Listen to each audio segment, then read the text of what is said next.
Here's a bit of information about Vegan Gains. So quite evidently, he has spent hundreds, if not thousands, of hours in the gym already, and many would consider him to have reached his peak in terms of physical fitness. He has a large following, is high status, and has a YouTube channel of over 300,000 subs. And lastly, he is also a successful entrepreneur, so he's wealthy too. So after all of this is taken into account, what is the result of this? What is the result of all of this hard work? Well, he gets a relationship with a 4 out of 10 introverted woman, and although it's not necessarily an issue that she is introverted. Oh, man.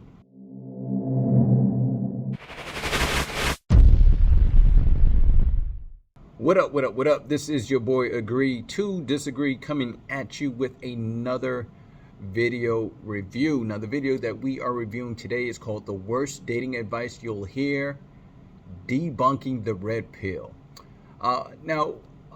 This video is from Wheat Waffles. Now, I've done reviews on videos from Wheat Waffles before. It was the 100 Black Pill Beliefs. And let me say this before I hop into the video. So I don't necessarily agree with the Black Pill ideology, but I find the thought process very intriguing, and I do feel like they do make certain points about how shallow society is, and you know how men are looked upon based on their genetics. Like, I get that. I just think it goes a little too far with it. Like, I don't think it's to the point, you know, as bad as what Mr. Wheat Waffles thinks here. And, you know, I've been critical of his content in the past, but I do believe he is a very smart individual. And he does make very valid points here and there. But I did, you know, listen to some more of his content, and I found out how young he is. And so I was really impressed with, you know, the content of his videos, you know, seeing how young he is. But I will say he seems like someone who is still figuring things out, because he has contradicted himself from past videos, because I think he's still figuring things out, and his mindset is changing as he goes through life.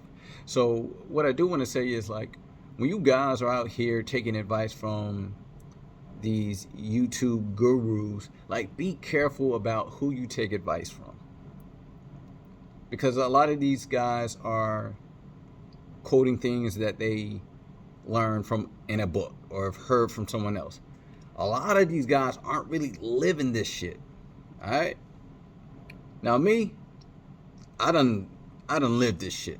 I done did a lot of dumb shit. And through that dumb shit, I learned a lot. So I can tell you from firsthand experience, you know, how things go when it comes to dealing with women, because everything in the book, I made all the mistakes. You know, I know what it feels like to be at the bottom of the totem pole with women. I know how it feels to be at the top. You know, I get all that. I get all that. So just like I said, just be careful who you take advice from. But we're gonna go ahead and dive into this video. And I haven't watched it, so we're gonna see what it's all about. So let's go ahead and hop into it. An abundant state of mind is different than a scarce state of mind. Critical to being in that top 1% is the mindset of abundance. Mindset of abundance. Okay, the more abundance you have, the more attraction she will have for you. Myth number 1. Have an abundance mindset. You will hear this from dating coaches all of the time, as verified by the clips I've just shown you. And if you've not heard of this teaching before, here is a brief overview. So it centers around this idea of pretending that you have loads of options. If you're the man with the options, if you're the man with the abundance, then the girl that you're interested in is going to want to chase you instead of the other way around. Like, you will often see salesmen use these kind of tactics. So they might tell you something like, oh, it's fine if you don't want to buy the car today. I have 5 other people interested in it anyway. By the car salesman saying that, you might be more inclined to increase your level of interest. You might think to yourself, oh, well, if 5 other people are interested in this car, what is it about it that I'm not seeing? What is so high value about this car that I'm missing? Therefore, your perceived value of the car will go up. So going back to dating, it's the same principles being applied. If you have loads of options, or at least pretend you do, then your perceived value will be increased. Red pill dating coaches will tell you that you can display this by always having something going on in your life. So if you're the one where the party's at, if you're the one who gets to choose which plans you want to attend to, if you're the one with the options, the abundance, then the theory is that women will want to be a part of your life. They will want to get a piece of that abundance. And lastly, you should pretend that you're not interested. You are the prize, they will tell you. This last point puts the chase on yourself rather than you putting the chase on the girl that you are interested in. All right, so I agree with what he's saying. I think the key word here is pretend, and you see he puts that in bold. Pretend that you have loads of options. Pretend you're not interested in the girl. See, it would seem that the abundance mindset is why these guys are getting all the women. No, it's really the fact that they're so relaxed because they're not pressing, because they have an abundance. They do have an abundance. So it's not necessarily a mindset. They're just living their life. So it's not this thing like, oh, I got to act like I got a whole bunch of women. No, if you're just that guy who can, easily get women, or you're not pressed, you don't necessarily have to be, someone who's getting a lot of women. But if you just be relaxed and, just kind of do you, like don't seem too thirsty. That's really what it comes from. That's what women are attracted to. When you're pressing too hard, that's what turns girls off. And so you'll see guys who have abundance, typically they don't press too hard. But even if you have a whole bunch of chicks and you pressing too hard, trying to get more and more and more, it's gonna turn women off, because if you're going too hard. So that's really what they mean by that. Just don't press too much. Just let it come natural. So pretty much, to summarise this whole idea, I could describe it as an abundance mindset leads you to being portrayed as a scarce resource, and being a scarce resource means that you're going to be highly sought after. Just look at the real world. There's a reason for why people are willing to pay such high prices for things like gold and oil. These are scarce resources, so people are willing to pay large quantities of money to be able to get their hands on it. So, this all sounds good, and the theory sounds promising, it sounds well intended. But why doesn't this work? Why is this terrible advice for any man who's struggling with dating? Why have the red pill dating coaches got this so wrong? Well, it boils down to simple supply and demand. By trying to portray yourself as being a scarce resource, you are pretty much trying to say that you are in short supply. But the problem is, if there is no demand to match that level of short supply, then it won't change people's perspectives at all on how valuable it is. There needs to be a given amount of demand for something in the first place if it wants to be sought after. Here's an example. Let's say that the company Apple releases a brand new phone, and they tell you for the first month of its release there will only be 10,000 of these made. For the first month of its launch, only 10,000 of these phones will reach its shelves. So why is this relevant? Well, clearly, for a company like Apple, if they make a product which is in very short supply, then yes, people are going to be willing to fight over this product, and potentially pay higher prices for it. But this is for a company like Apple, which already has an established reputation, and consumers are already aware, given its history, of its outstanding product quality. I don't know if he's going to get to this point later on down the road, but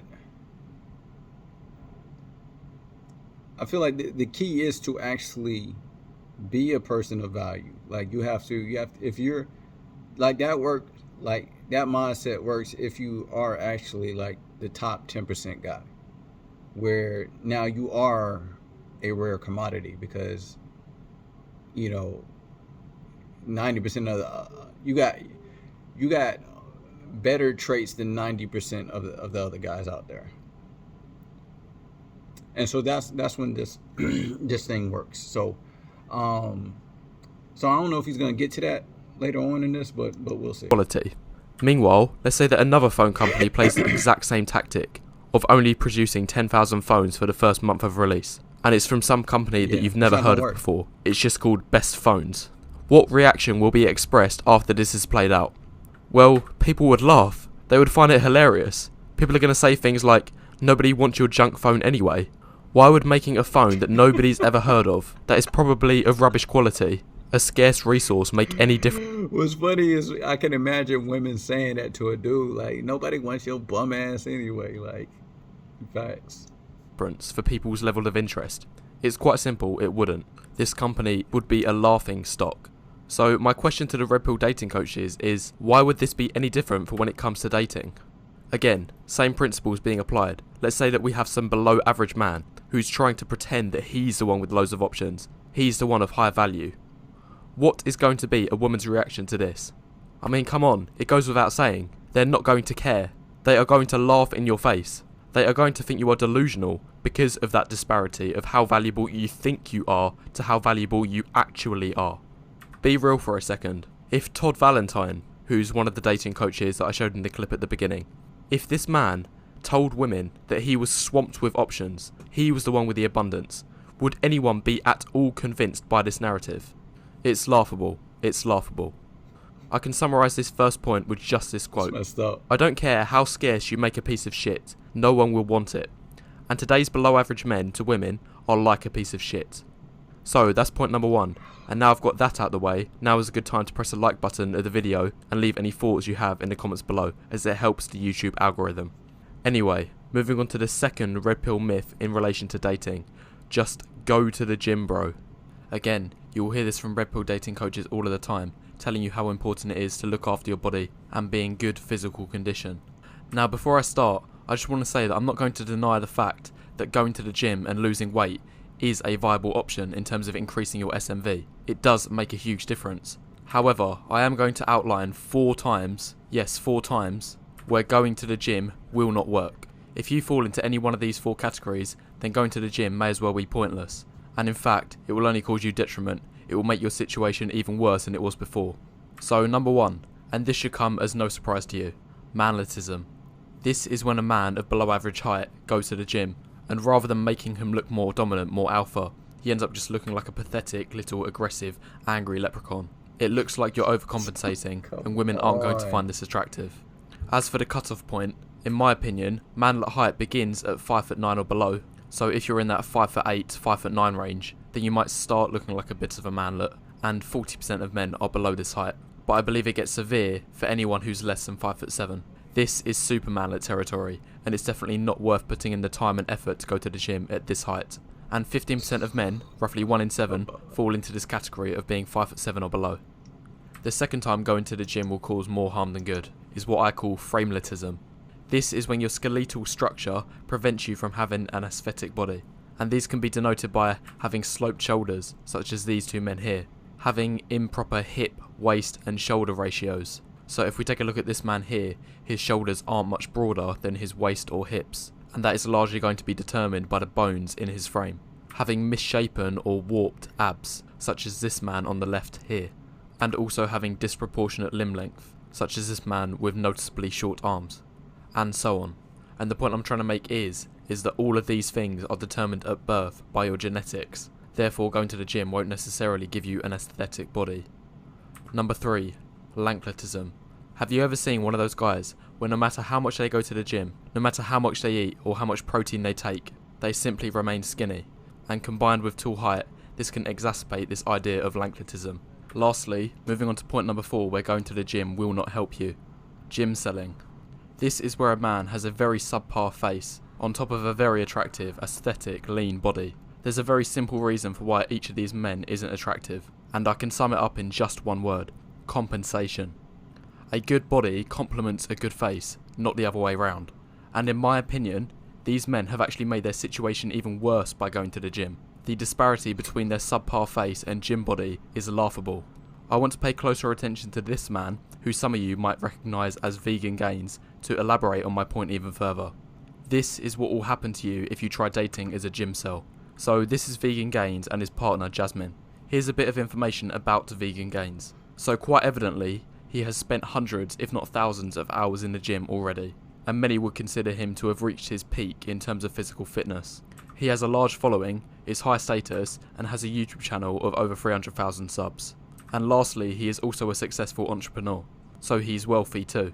So after all of this is taken into account, what is the result of this? What is the result of all of this hard work? Well, he gets a relationship with a 4 out of 10 introverted woman, and although it's not necessarily an issue that she is introverted. Oh man. Oh, I just knew he was going there. I knew he was going there. And I was just waiting for the setup. Like, he's about to, because every single picture that he put up here, he was every single picture that he got of him, he got his girl in the pic. So I knew. I said, bruh, he about to call out his girl. And look, I ain't gonna lie, when I was looking at her, I was like, yeah, she kinda average looking. That's what I was thinking, I ain't gonna lie. But come on, bro. She could be a very nice woman. You don't, bro, that woman could be cooking, cleaning, going down on this man every day before he leave to work. Like, bro, you don't know what this woman is bringing as far as her value, man. Is she the most attractive woman? No, man. But come on, bro. Come on, man. All right. So here's what I say. All right. So one, I do feel like some of the stuff that he was saying is red pill isn't really red pill as far as, you know, pretending to be something that you're not. I do think that red pill does talk about, like, you know, being confident, but from what I understand from red pill is that it's all about self-improvement. It's about actually being that top guy and not just pretending to be that top guy. Now, he is right. A lot of dating coaches will tell you to, you know, pretend or put on this facade, but I don't believe that is what the red pill teaches. And he's made these comments about the gym before, so it's nothing new to me. So what I would say is your genetics are your genetics, and if you're going into the gym thinking that if you get a muscular body that is going to hide the fact that you got an ugly face or a bad body frame, it's not. So to that point, I agree with. But what I don't agree with is that, you know, having a muscular body is like, oh, it's gonna be a waste of time, or, you know, like it's not gonna add anything. It can always add. It can't hurt you. Now, I think he's saying, like, it's not worth the effort. Like, it will help, but not to the degree in which you want it to. So I guess I can see that point, but to me, it's like, you can't. Your genetics are your genetics. Like, you can't run from that. So instead of just being like, oh well, I got bad genetics, and just kind of giving up, like, I feel like you should do whatever you can to improve your situation. Cause either way, like, a woman's gonna appreciate the fact that you have a fat body. It might be low on their list of things that they want, but they're still gonna appreciate it, and it's still going to add value. Maybe not a lot of value, but it's still going to add value. And I think his argument is that, you know, it won't add the value that you think it will if you have these genetic disadvantages. He ain't have to do a boy like that, though. He ain't have to do a boy like that. I mean, you know, maybe homie would have ended up with a worse chick if he didn't, you know, hit the jump. We don't know. Like, the girl he could have got could have been much worse if he didn't go to the jump. So, But that's Wheat Waffles for you, man. That's Wheat Waffles, man. I really enjoy reviewing his videos. Very interesting, intriguing stuff. But that is all I got for you guys. Let me know what you thought of the video. What points did you agree with? What points did you disagree with? Leave your comments below and let me know what you thought. And if you got anything out this video, hit that like button. This is Agree to Disagree. I'm out.